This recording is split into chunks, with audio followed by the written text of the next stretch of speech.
जैसा कि हम सबको पता है कि पिछले कुछ दिन पहले OnPassive का जो मेन वेबसाइट है onpassive.com उसका सर्वर डाउन हो गया था और इसकी जानकारी हमें लीडर द्वारा दिया गया था। इसके बारे में उन्होंने बताया था कि OnPassive वेब पोर्टल का सर्वर डाउन होने की वजह से कुछ डिवाइस में onpassive.com वेब पोर्टल ओपन नहीं हो रहा है। साथ ही उन्होंने यह भी कहा है कि कुछ लोगों के 5G डिवाइस में onpassive.com वेब पोर्टल ओपन हो रहा था और इसका मतलब यह है कि जिनका इंटरनेट स्पीड फास्ट है उनके डिवाइस में onpassive.com वेब पोर्टल ओपन हो रहा था और जिनका इंटरनेट स्पीड स्लो है उनके डिवाइस में onpassive.com वेब पोर्टल ओपन नहीं हो रहा था। लेकिन क्या आपको पता है कि किसी भी वेबसाइट का सर्वर डाउन होने की वजह से उस वेबसाइट का इंटरफेस किस तरह से दिखता है? यदि आप इसके बारे में नहीं जानते हैं तो आज के इस वीडियो में हम इसी टॉपिक के ऊपर बात करने वाले हैं। साथ ही हम आपको यह भी दिखाएंगे कि onpassive.com वेब पोर्टल का सर्वर डाउन होने की वजह से onpassive.com वेब पोर्टल का इंटरफेस किस तरह से दिखाई दे रहा था। नमस्कार दोस्तों, मेरा नाम है मंटन शर्मा।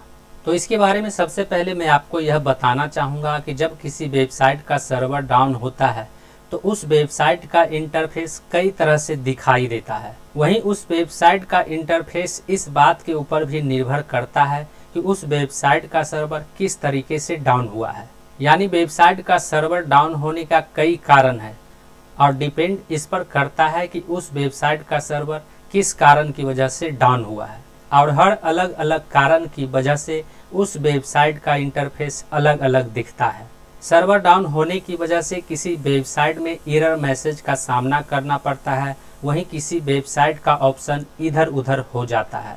और यदि किसी वेबसाइट का सर्वर मेंटेनेंस की वजह से डाउन किया जाता है तो उस वेबसाइट में अंडर मेंटेनेंस करके मैसेज छोड़ा जाता है या फिर उस वेबसाइट डेवलपर की ओर से उसके मुताबिक मैसेज वहां पर छोड़ा जाता है।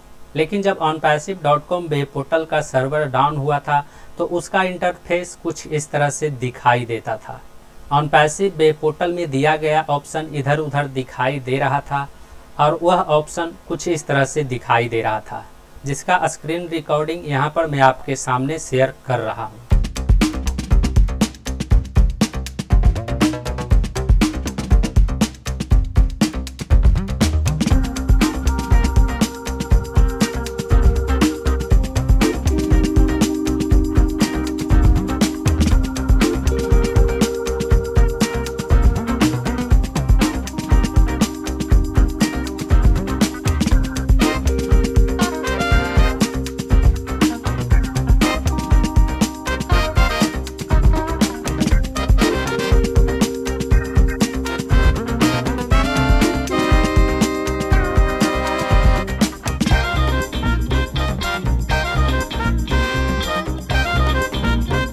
वहीं वेबसाइट के नीचे में जो ग्लोब घूमता हुआ नजर आता था वह कुछ इतना बड़ा दिखाई दे रहा है। तो उम्मीद करता हूं इस वीडियो में दी गई जानकारी को आप अच्छी तरह से समझ गए होंगे।